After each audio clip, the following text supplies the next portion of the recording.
Now, just as with demand, when it comes to supply, we talk about that relationship between the price of the good and the quantity supplied. And so if the price of the good changes, it's just going to cause us to move at a different point along the supply curve because we're already given that there. We're already told that this is what happens at different prices. These are how many units are supplied. Just as with demand, the price of the good isn't the only thing that affects how many units of the good a firm supplies. And also, just as with demand, if the supply goes up, it's going to shift to the right. At each unit, there are more units supplied. If supply decreases, it's going to shift to the left. At each price, there are fewer units that are supplied. So what causes these shifts? What causes supply to go up or down that has nothing to do with the price? A lot of it has to do with the cost of production. And so technology is one area. And so with technology, if a firm is able to produce something and they have better technology come out, they're able now to produce it faster. If they produce it faster, they can also produce it cheaper. So let's go back to our example here. And so if, for example,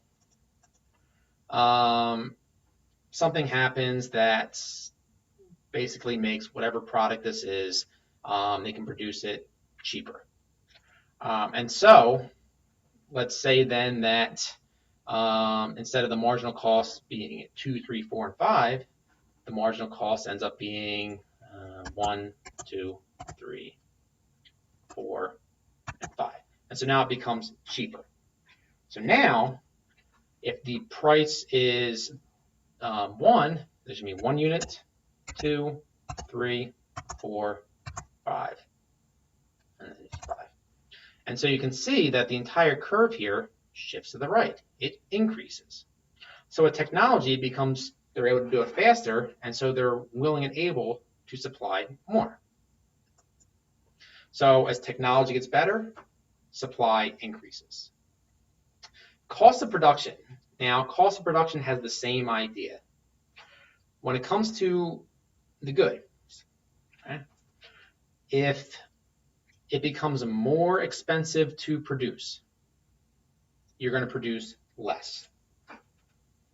Okay? Because as it becomes more expensive to produce, the cost that you need to recover is going to be higher. That marginal cost is going to be higher. And so you're going to produce less of it. It's going to shift to the left. And so let's look at that. And let's say that the marginal costs here were 3, 4, 5, 6, and 7. And so then if the price is 0, 0. If it's 1, still not going to produce any. If it's 2, none. 3, it's going to be 1, 2, 3, 4. Okay. And so it's a little bit tough to see here because it's a little bit tough to see because the quantity adjusted there, but it's going to shift to the left. Okay. At each price, they're not willing to sell as much. So as it becomes more expensive to produce, supply is going to go down. As it becomes less expensive to produce, supply is going to go up. Something else that's going to affect supply is the price of related goods that are produced. Okay, so what does that mean? And actually, this is going to be negative here. All right. So a firm doesn't just produce one good. All right, they produce many. To maximize profits, they're going to want to shift their focus to the more profitable goods. And so, for example, let's say there's a car manufacturer, they make 2 cars, car A and car B. Right? You're looking at the supply of car A. Well, if the price of car B goes up, right, they're going to say, wow, you know what? The price of that car went up. We can make more profit now than we could before. Let's make more of that car.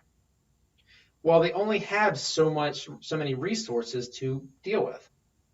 And so if they're going to put more resources into producing car B, they have to take some away from making car A. So if the price of a related good goes up, it becomes more profitable to make that good. And so they're going to take resources away from the one and over to the other. So if the price of the other good goes up, you're going to supply less of whatever good you're looking at. Another one is expected future prices. If they expect prices to go up in the future, depending on when it is, they may produce more or less now.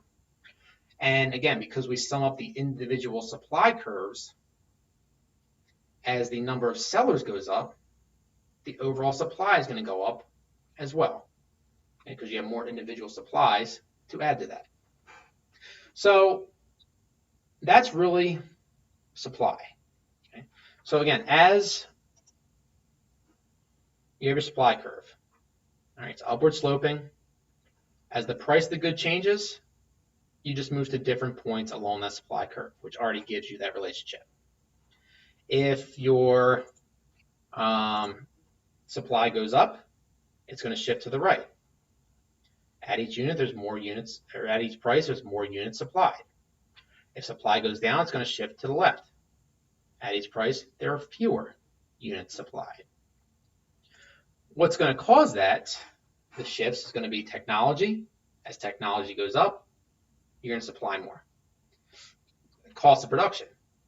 As cost of production goes up, as it becomes more expensive to produce, you're going to supply less, and vice versa. Price of related goods that the company produces, if the price of the other good goes up that they're producing, they're going to want to make more of that. And so they're going to have to take resources away. And so the price of the related good produced goes up, they're going to produce less of the other good. So supply is going to go down. Expected future prices could also impact it, and the number of sellers. More sellers, more supply.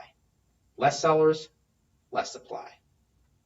And so that's the supply side of supply and demand.